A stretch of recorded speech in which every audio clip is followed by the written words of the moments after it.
Assalamualaikum warahmatullahi wabarakatuh. Alhamdulillah nahmaduhu wa nasta'inuhu wa nastaghfiruh wa na'udzu billahi min syururi anfusina wa min sayyiati a'malina.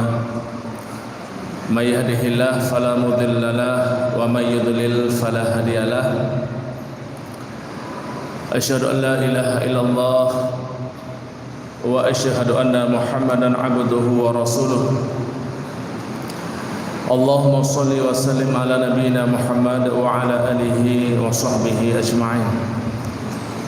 Ayyuhal hadirun wal hadirat rahimakumullah, ittaqullaha haqqa tuqatih wa la tamutunna illa wa antum muslimun.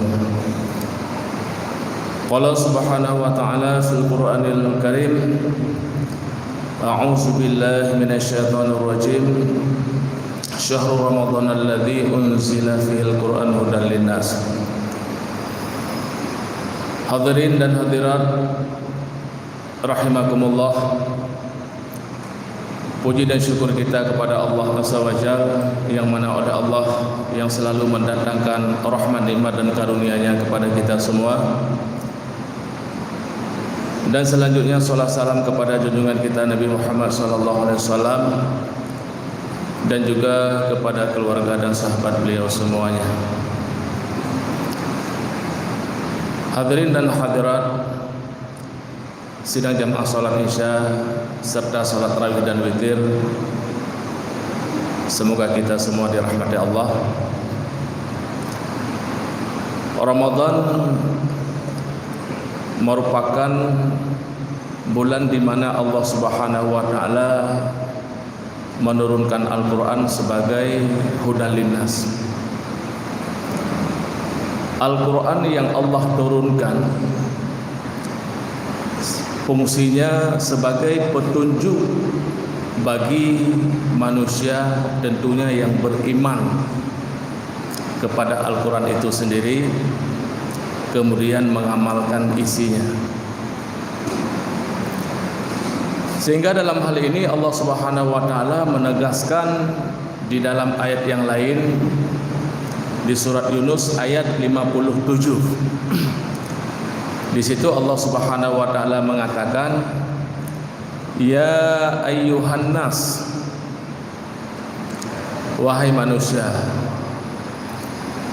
qad ja'akum mau'izatum mir rabbikum." Sungguh telah datang kepada kalian sebuah mau'izah,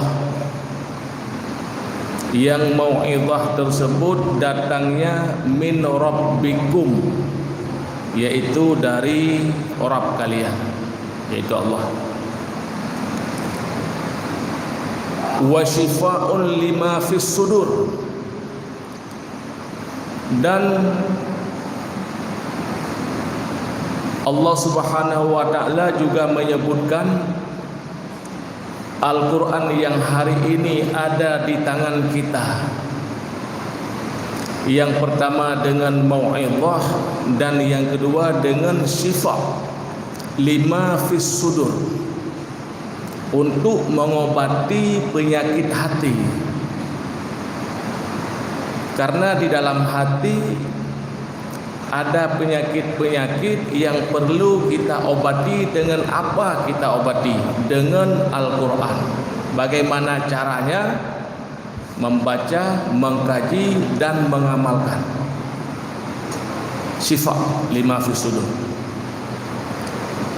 Kemudian juga Allah Subhanahu wa taala menyebutkan kedatangan Al-Qur'an sebagai hudaw wa rahmah, petunjuk dan rahmah. Untuk siapa Al-Qur'an itu jadi petunjuk dan jadi rahmah? Lil mu'minin, bagi manusia-manusia yang percaya kepada Al-Qur'an. Itu datangnya dari Allah. Sidang jamaah rahimakumullah, Al-Quran kalau hanya sekedar dibaca dan terus dibaca, Mungkin ada sebahagian di antara kaum muslimin pada saat datangnya bulan Ramadan sempat mengkhatam sampai 3 kali. Bahkan ada yang lebih, luar biasa. Kemudian ada sebahagian di antara kaum muslimin, adapun anak-anak kita di tiap-tiap bulan Ramadan mereka menghafal Al-Quran. Ada yang 1 bulan dapat 2 juz, bahkan ada yang lebih. Ini juga luar biasa. Tapi jangan kita cukupkan di situ.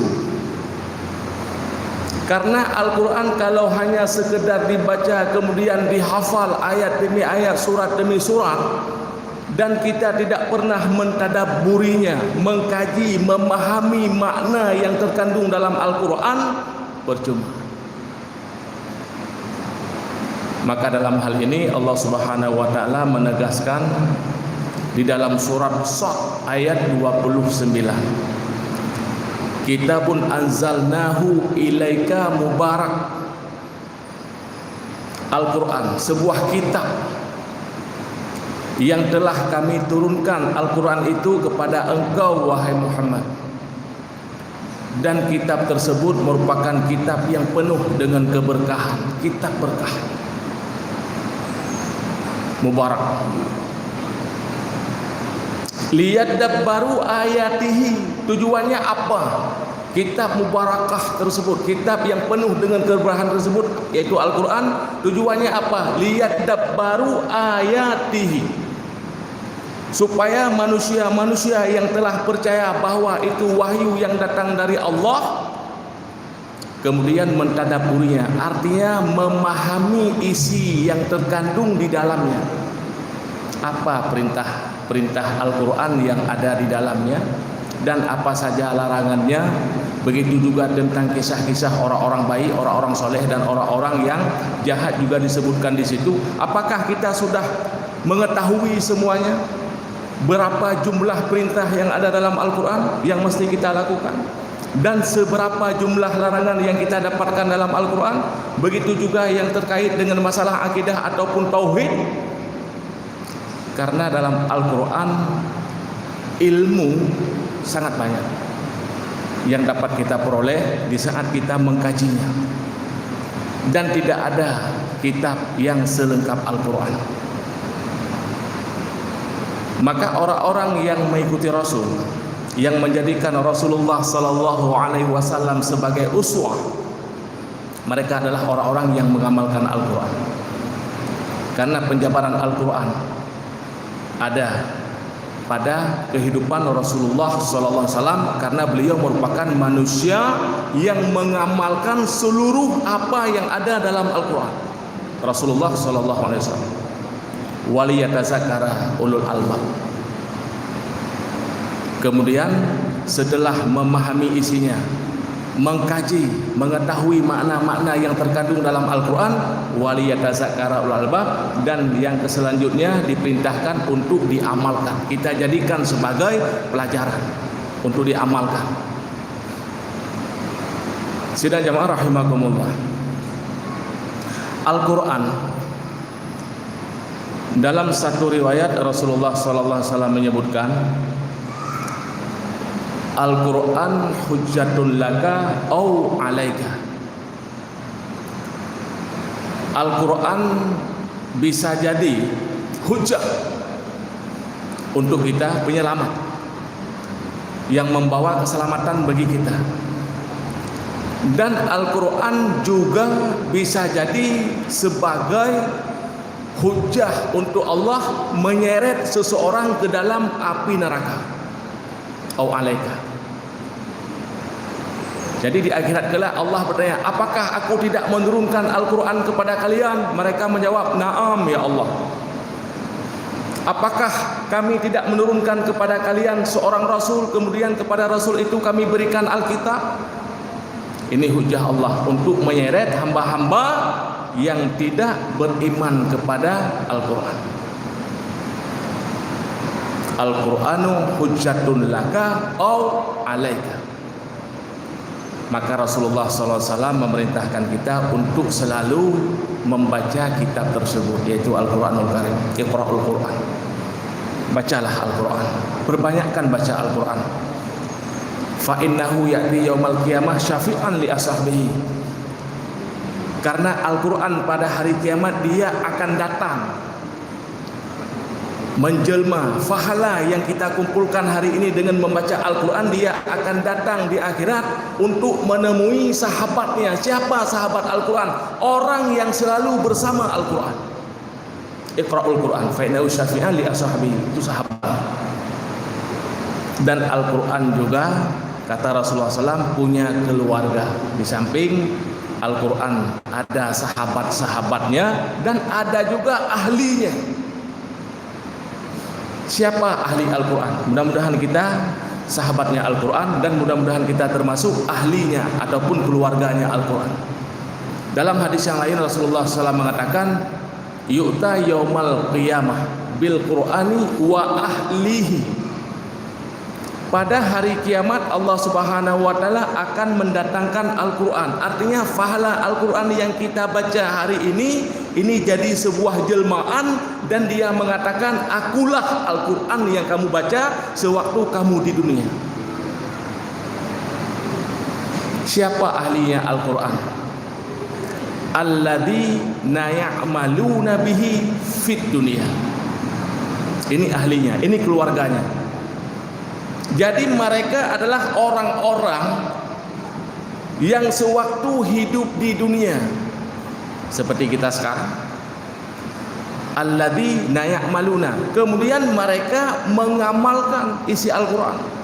Perintah Al-Quran diamalkan, larangan Al-Quran diamalkan. Kemudian berita-berita kabar baik yang dahulu ataupun yang akan datang, semua yang ada di dalam Al-Quran semuanya diimani dan diamalkan. Ini adalah ahlinya Quran atau keluarganya Al-Quran. Ya'maluna bihi fid dunya. Maka orang-orang yang tidak mengamalkan Al-Quran ini bukan keluarga Al-Quran. Orang-orang yang tidak membaca Al-Quran, dia tidak menjadikan Al-Quran sebagai kitab bacaan yang ia gemari, tapi lebih gemar membaca bacaan-bacaan yang lain daripada Al-Quran. Ini bukan sahabatnya Al-Quran. Makanya sahabat-sahabat daripada Rasulullah SAW, mereka ada yang mengkhatamkan Al-Quran dalam jumlah 7 hari 1 kali. Subhanallah, luar biasa. Jadi Al-Quran sudah jadi bahagian daripada mereka. Jadi hari-harinya mereka selalu bergelut dengan Al-Quran, membaca dan mengkaji, membaca dan mengkaji. Karena Al-Quran semakin dikaji semakin nikmat. Semakin banyak kita membacanya, semakin kita bisa merasakan nikmatnya Al-Quran tersebut. Beda dengan bacaan-bacaan yang lain, cepat bosan, tapi Al-Quran tidak. Ini keindahannya Al-Quran, ini adalah mukjizat yang masih kekal sampai hari ini. Abdullah bin Umar, beliau tiap 7 hari mengkhatamkan Al-Quran 1 kali, bukan hanya di bulan Ramadan. Jadi kebanyakan di antara kaum muslimin hari ini masuknya bulan Ramadan baca Al-Quran, selesai Ramadan selesai baca Al-Quran. Ini sunnah siapa yang kita ikuti? Enggak ada tuntunan, enggak ada contoh dari Rasul dan para sahabatnya yang seperti ini, enggak ada. Rasulullah SAW memerintahkan Abdullah bin Umar ayyakhtimal Quran fi sab'in. Dalam tiap 7 hari beliau diperintahkan oleh Rasulullah untuk mengkhatamkan Al-Quran 1 kali. Padahal di masa sahabat itu sarana dan prasarana sangat minim, sangat minim. Tetapi tidak terhambat mereka untuk berumriyah kepada Allah dengan minimnya sarana dan prasarana. Beda dengan kita hari ini. Kalau sarana dan prasarana yang kita miliki hari ini sangat luar biasa, tetapi kita tidak seperti mereka.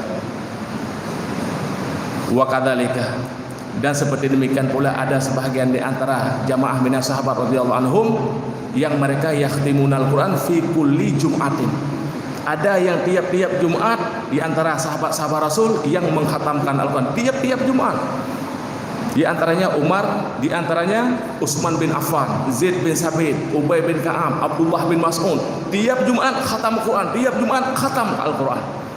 Tapi bukan hanya sekedar mengkhatam dengan membacanya, tetapi mentadaburi semua apa yang ada di dalam Al-Quran yang mereka baca, sehingga mereka sangat dekat dengan Allah, sehingga dalam hati mereka tumbuh rasa cinta kepada Allah dan cinta kepada akhirat dan cinta kepada kehidupan akhirat. Beda dengan kita sekarang hari ini. Jadi Al-Quran hudal linnas, Al-Quran syifaul lima fis sudur. Jadi kalau Al-Quran tidak lagi jadi obat untuk menyucikan hati, untuk membersihkan jiwa, tidak ada obat lain. Karena Allah sendiri telah menegaskan lima fis sudur. Dalam dada kita ada qalbu, qulub. Jadi hati ini selalu terkotori. Apa obatnya? Baca Al-Quran, amalkan isinya, maka hati kita jadi bersih. Qad aflaha man zakaha wa qad khaba man dasaha. Sungguh kemenanganlah orang-orang yang selalu menyucikan jiwanya dengan apa? Dengan Al-Quran. Wa qad khaba man dasaha, dan sungguh rugilah orang-orang yang selalu mengotori jiwanya. Subhanakallahumma hamdika asyhadu an la ilaha illa anta astaghfiruka wa atubu ilaik. Assalamualaikum warahmatullahi wabarakatuh.